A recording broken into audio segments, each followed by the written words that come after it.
الله الرحمن الرحيم والصلاة والسلام على سيد المرسلين وعلى آله وصحبه أجمعين وإلى من والاهم إلى يوم الدين. السلام عليكم ورحمة الله وبركاته. Greetings of peace and prosperity. Brothers and sisters, today we are confronted with a myriad complex of issues, including unprecedented environmental challenges such as climate change, ecosystem destruction, and pollution. Additionally, our social and economic systems are in decline. Addressing these issues requires a fresh perspective on solutions. Relying solely on technology will not resolve the growing levels of carbon dioxide in our atmosphere. Environmental policies are inconsistently implemented, and despite clear scientific evidence, debates persist. Substantial financial resources are being expended to counter arguments presented by climate change deniers and delayers. While global governance, particularly on environmental matters, is crucial, we require a new global social, economic, and environmental contract. This contract must be founded on values and ethics. In our business endeavors, we ought to give the same consideration to our spiritual beliefs as we do to our commercial interests. Spiritual and religious values have historically supplied the necessary ethical framework for communities worldwide, enabling harmonious coexistence with nature. Keeping this in mind, the United Nations Environment Programme launched the Faith for Earth Coalition. Its primary objective is to involve faith actors in environmental governance at the national, regional, and global levels. This focus resonates well with the theme of the Islamic Conference of Environment Ministers held in Rabat in October 2019. During the conference, ministers from 57 Islamic countries endorsed a strategy that emphasizes enhancing the role of cultural and religious factors in protecting the environment and achieving sustainable development in the Islamic world. This strategy builds upon the foundations laid since the first council meeting held in Jeddah in 2002. Islam recognizes its religious duty to contribute to addressing the environmental challenges of today. Numerous Islamic scholars and publications have made contributions linking Islamic values to living in harmony with nature. Notably, the Islamic Declaration on Climate Change, signed by various Islamic organizations in 2015, aligns with the adoption of the Sustainable Development Goals. However, previous efforts have tended to be narrowly focused or thematically limited.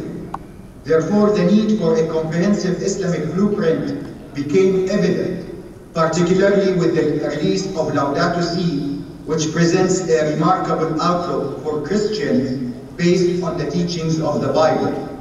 To develop this comprehensive blueprint, the United Nations Environment Programme collaborated with various organizations, including the Islamic World Education, Science and Cultural Organization, ISISCO, the Islamic Foundation for Ecology and Environmental Sciences, Üsküdar University in Istanbul, the Quranic Botanic Garden in Qatar, and the College of Islamic Studies at Hamad bin Khalifa University.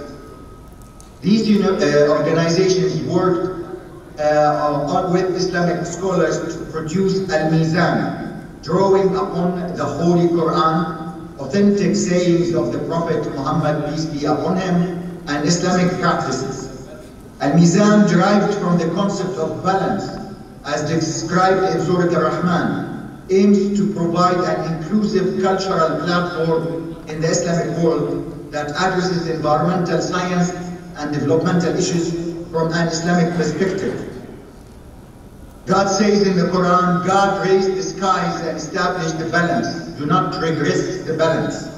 The main objectives of Al-Mizan are, first, establishing a covenant as an inclusive cultural platform within the Islamic world that addresses environmental science and developmental issues through an Islamic lens. Second, contributing to the enrichment of human knowledge in the field of environmental and sustainable development based on the latest available scientific evidence. Third, creating a space for religious and civic dialogue to address current humanitarian issues, particularly in the realm of environmental and sustainable development. Fourth, engaging society at large in raising awareness of various environmental issues and promoting initiatives and innovations that merge faith and the environment. Al-Mizan is organized into 5 sections that delve into the following areas. First, an assessment of the Earth's current state, aiming to understand and evaluate its condition. Second, exploring the relationships between humans and the Earth. For example, the concept of Tawheed as the affirmation of God's oneness, a testimony to the unity of all creation. The concept of Al-Mizan, equilibrium and reciprocity. Third, promoting care and goodwill toward all. For example, the concept of taqwa, the attitude of reverence, care and carefulness.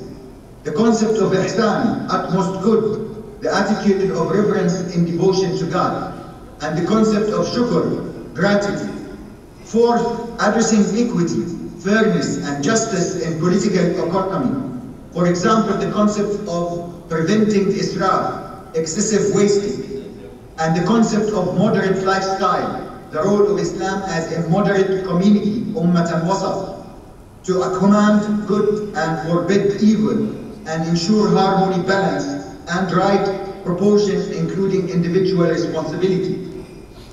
To achieve mobilization on Al-Mizan, we hope that the endorsement of this document by lead Islamic institutions such as Al-Azhar and the Council of Ulama will pave the way for a global movement that could mobilize Islamic educational systems, Islamic environmental activism, and civil society engagement, establishing a decade of action that sets clear goals to be achieved, mobilize young Muslim leaders, action and mobilize financial resources to implement sustainable projects at the local communities and connect Muslims around the world to share their knowledge and experiences. Thank you very much indeed. Wassalamu alaikum warahmatullahi wabarakatuh. Terima kasih.